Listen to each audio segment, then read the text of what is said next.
Ya, pemirsa, ini demi mengejar keuntungan besar jelang Lebaran, pedagang daging sapi mengoplos dagangannya dengan daging babi dengan harga yang ditawarkan di bawah harga pasaran. Dalam sehari, ini informasinya 70.000 yang dijual. Tapi kalau kita melihat daging sapi yang biasanya dijual di pasaran itu kan sekitar 110.000 ya, Vi ya? Betul. Saya ingin langsung aja deh, mungkin mendalami informasi ini ya, Fit ya. Sudah bergabung bersama kita, ada Kapolres Metro Tangerang Kota, Komisaris Besar Polisi Sugeng Haryanto. Melalui sambungan telepon. Pak Kapolres, selamat pagi Pak. Assalamualaikum. Waalaikumsalam Mas, selamat pagi. Sebelumnya kita terima kasih Pak, apresiasi jajaran kepolisian segera mengungkap ini. Pak, ini prakteknya kalau di pasar seperti apa Pak, pedagang atau tersangka ini melakukannya Pak?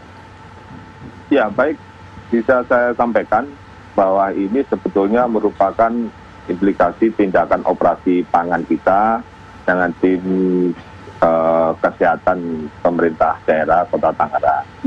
Memang disinyalir bila kita melihat secara kasat mata kita tidak bisa menentukan mana daging sapi yang asli, mana daging celeng atau babi. Tapi kesempatan dan peluang itulah yang dilakukan oleh pelaku untuk menjual daging oplosan ini.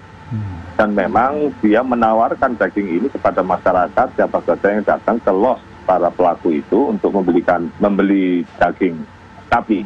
Ketika itu dibutuhkan daging yang tidak saja hanya pada daging yang bercampur dengan tulang, kemudian ada daging saja murni yang memang sudah disimpan dan itu merupakan daging celeng atau daging babi, maka diambilkanlah oleh pelaku ini daging itu.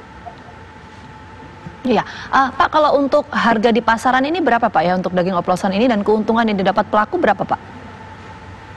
Yang bersangkutan mengambil harga pembelian daging celeng sebagai campuran ini dengan harga 35. Kemudian dia jual di pasar dengan harga 70.000 per kilo. Sehingga ada selisih yang cukup lumayan bila kita lihat, bila dibandingkan dengan harga daging sapi yang rata-rata kalau kita lihat senilai 110.000 sampai 120.000. Iya, peredarannya ini di mana saja Pak? Apakah hanya di Tangerang atau kemudian ada di beberapa wilayah lainnya sejauh ini?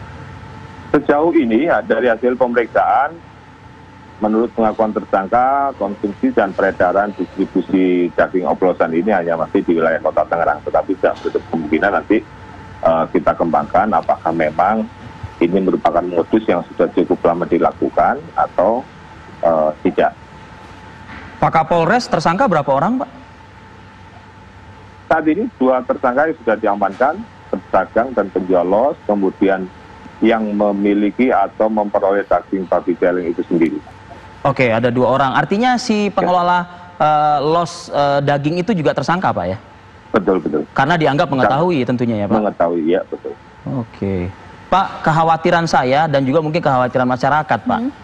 Mungkin nggak Pak, Dinas Kesehatan juga yang berkoordinasi dengan pihak kepolisian juga ini melokalisir gitu ya Pak, agar ini tidak kemana-mana begitu. Artinya bisa nggak kita ketahui penyuplai daging celengnya dan lain sebagainya?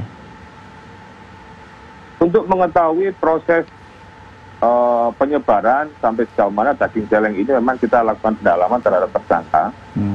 Namun demikian upaya yang kita lakukan dengan Dinas Ketahanan Pangan pemerintah kota, khususnya menjelang Lebaran, secara rutin kita lakukan operasi pasar untuk mengecek.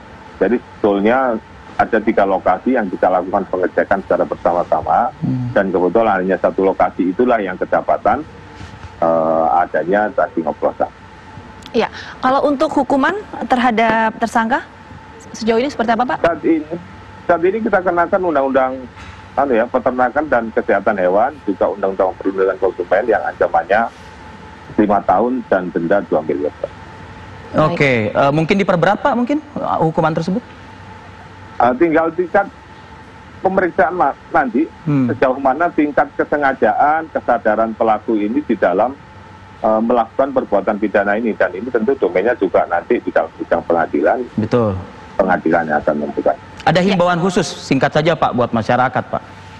Seluruh masyarakat khususnya menjelang Lebaran biasanya banyak membutuhkan kebutuhan pokok seperti daging. Kita harus lebih hati-hati dan waspada. Apakah yang akan kita beli ini benar-benar merupakan produk yang sesuai yang dijual dijual ataukah tidak. Jadi kita perlu kehati-hatian kepada masyarakat untuk beli kebutuhan. Baik. Terima kasih. Kapolres Metro Tangerang Kota Komisaris Besar Polisi Sugeng Haryanto. Terima kasih Pak atas waktunya pagi ini mengingatkan masyarakat